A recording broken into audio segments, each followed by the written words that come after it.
Wa usaddiqu wa ud'inu biqalbi wa a'tarifu bil lisani, dan saya mengungkapkan dengan lisanku, menjelaskan dengan mengucapkan dengan lisanku, anna Muhammad ibni Abdullah bin Abdul Muthalib bin Hashim bin Abdi Manaf. Ya, fardu ainnya adalah sampai bin Abdullah, Muhammad bin Abdullah. Itu fardu ain. Nah, yang wajib kita ketahui untuk siapa Nabi Muhammad. Ya, bin Abdullah, Muhammad bin Abdullah yang lahirnya di Mekah. Nanti ada di sini. Ya. Nah, kalau Muhammad yang lain, ya enggak Nabi itu. Bukan bin Abdullah, kan begitu kan. Nah, pada saat itu nama Muhammad itu ya satu-satunya Nabi Muhammad toh. Paham ya? Begitu. Nabi Muhammad. Nah, seterusnya bin Abdul Muthalib bin Hashim ini fardu kifayah. Ada sampai bin Qusay bin Kilab bin Murrah bin Ka'ab bin Lu'ay bin Ghalib bin Fir bin Malik bin Nadari bin Kinana bin Huzaimah bin Mudrika bin Ilyas bin Mudar bin Nizar bin Ma'ad bin Adnan. Nah, sampai Adnan ini semua para ulama sepakat. Tidak ada ikhtilaf. Tidak ada khilaf, tidak ada perbedaan pendapat. Sampai di sini, sampai Adnan. Sedangkan sampai Nabi Adam, ya, jalur nasab sampai Nabi Adam ini ada banyak perbedaan. Paham maksudnya ya? Nah, makanya seluruh para ulama sampai di sini ya, menyebutkannya fardu kifayahnya. Ya. Sedangkan sampai Nabi Adam ini tidak wajib. Tidak wajib kifayah, tidak wajib ain. Paham maksudnya? Nah, gitu maksudnya. Al-Quraisyiyah sallallahu alaihi wasallam. Jadi Nabi bangsa Quraisy. Ayil mansuba ila asyrafi qabaili al-Arabi Quraisya. Jadi Nabi Muhammad itu bangsa yang paling luhur, paling mulia dari seluruh kabilah Arab. Dari seluruh suku Arab, ya, namanya suku Quraisy. Nah, jadi Nabi Muhammad adalah terlahir dari kabilah Arab yang paling mulia, yang paling tinggi, maksudnya begitu, paling tinggi derajatnya. Wa Abdullah wa Rasuluh, yaitu Allah, hamba Allah dan Rasul Allah. Ila jami'il khalqi, yang diutus kepada seluruh makhluk. Nah, makhluk di sini min insi wa jin, karena manusia dan jin itu yang ada namanya peringatan, ada namanya kabar gembira, kan mubasyiri wa mundirin, kabar gembira dan peringatan. Kabar gembira bagi orang yang bertakwa yaitu masuk surga, peringatan bagi orang-orang yang kafir masuk neraka. Nah, kepada siapa ini makhluknya? Manusia dan jin. Namun di perkataan ulama yang lain, Nabi Muhammad juga diutus kepada malaikat. Namun malaikat itu tidak memilih kecuali pada pilihan yang bertakwa. Sehingga hanya diutus untuk memuliakan para malaikat saja. Paham maksudnya? Jadi gitu.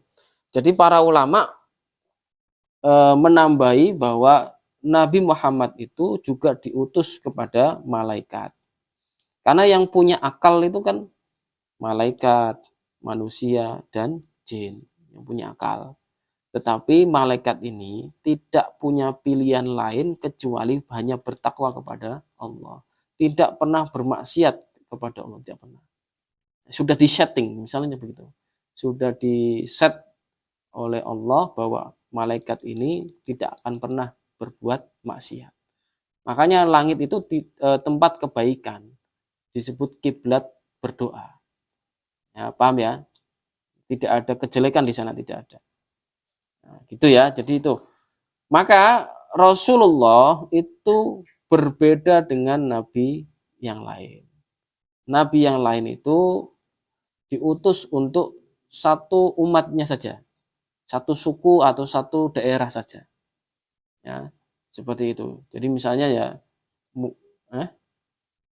wong kene misalnya satu kampung ya kiai kampung, maksudnya begitu. Jadi Nabi misalnya Nabi Adam waktu itu risalahnya, rasulnya itu untuk keluarganya. Kemudian Nabi Idris untuk umatnya yang sudah semakin banyak manusia. Baru Nabi Nuh, ya Nabi Nuh ini baru diutus pertama kali untuk orang kafir. Jadi gini, Nabi Adam itu kan pertama kali diciptakan. Nabi Adam sekaligus Rasul, karena Rasul itu adalah risalah, aturan, yang menentukan aturan. Nah, risalahnya Nabi Adam ya sampai Nabi Idris ini. Jadi Nabi Idris ini mengikuti risalah Nabi Adam, ya, dan menambah-nambah dan seterusnya. Jadi itu. Kemudian Nabi Nuh ini baru diutus ya menjadi rasul dan nabi sekaligus untuk orang-orang kafir. Karena apa? Pada saat Nabi Idris meninggal itu ada 5 orang soleh. 5 orang soleh. Ya, saya lupa namanya siapa satu-satu. Kemudian 5 orang soleh ini satu persatu meninggal. Ya, 5 orang soleh meninggal. Pada saat meninggal, semua itu meninggal, orang soleh itu, pengikutnya Nabi Idris ini meninggal, iblis datang menyerupai manusia. Untuk apa? Datang ke keluarganya satu persatu untuk membuatkan patung hanya sebagai peringatan. Atau istilahnya sebagai penghormatan. Nah, ini perkataan awalnya. Iblis itu datang menyerupai manusia, datang kepada keluarganya yang 5 orang soleh tadi untuk membuat patung. Nah, sebagai apa? Sebagai penghormatan. Jadi patung pertama kali dibuat ya ini.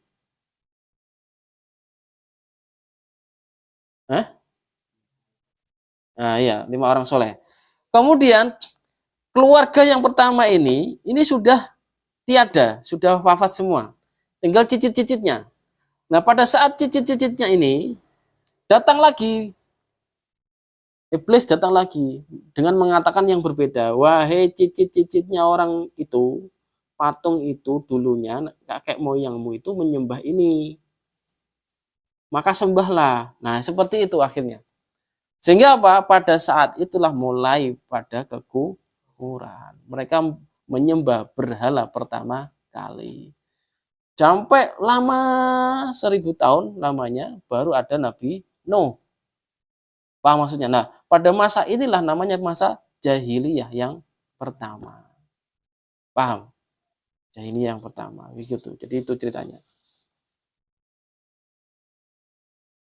Kemudian wayat ba'udhalika ayat ba'ul imana birisalati sayyidina Muhammad sallallahu alaihi wasallam. Maka kita harus mengikuti risalah Nabi Muhammad sallallahu alaihi wasallam. Ayat ba'ul iman, dengan cara iman birisalati, dengan risalahnya Nabi Muhammad sallallahu alaihi wasallam. Dengan gimana caranya? I'tiqadu annahu wulida bi Makkah. Dengan meyakininya ya bahwa Nabi Muhammad itu dilahirkan di kota Mekah dengan membawa risalah. Nah, ini ceritanya begini. Nabi Muhammad ya ketika sebelum antara Nabi Muhammad mendapat wahyu, menjelang mendapat wahyu 5 tahun sebelumnya itu, umat Nabi Isa yang terakhir itu baru wafat. Umat Nabi Isa yang terakhir itu baru wafat. Jadi jahiliyah yang kedua itu hanya 5 tahun. Hanya 5 tahun. Jadi pada saat Nabi lahir itu masih ada umat Islam. Masih ada umat Islam yang mengikuti Nabi Isa. Paham? Sampai umur 40 tahun, ya, sampai umur 35 tahun itu berarti umatnya Nabi Isa ini wafat. Ya, masih ada wafat. Tapi pada saat itu kan dalam keadaan kekacauan, dan satu-satunya orang yang mengikuti Nabi Isa itu hanya satu orang tok. Ya, baru tersisa satu orang tok. Sehingga pada saat umur Nabi Muhammad umur 35 tahun, orang itu meninggal. Saya lupa namanya. Orang itu meninggal. Nah, ketika 35 tahun sampai umur 40 tahun inilah masa jahiliyah yang kedua. Paham maksudnya? Nah, seperti itu. Nah, pada saat ini orang itu semakin berabe. Sehingga apa? Nabi berkholwat. Menyendiri. Berkholwat itu menyendiri di dalam gua. Ya, gua Hira. Nah, seperti itu. Dan itu jaraknya enggak main-main. Jaraknya jauh sekali. Munggo kene ya, kene ring Gunung Muria lah kemarin. Melaku. Maksudnya begitu. Paham maksudnya ya? Nah, kayak ngono ceritane. Munggo kene ya jarake ya kayak ring Gunung Muria anjenan. Wong ancen ado sekian kilometer. Dan itu Gua Hira itu areanya di luar kota Mekah. Tetapi kenapa kok wahyu yang pertama ini disebut wahyu Makkiyah? Karena Nabi Muhammad lahir di kota Mekah. Padahal Gua Hira itu di luar kota Mekah. Paham maksudnya? Nah, jadi begitu.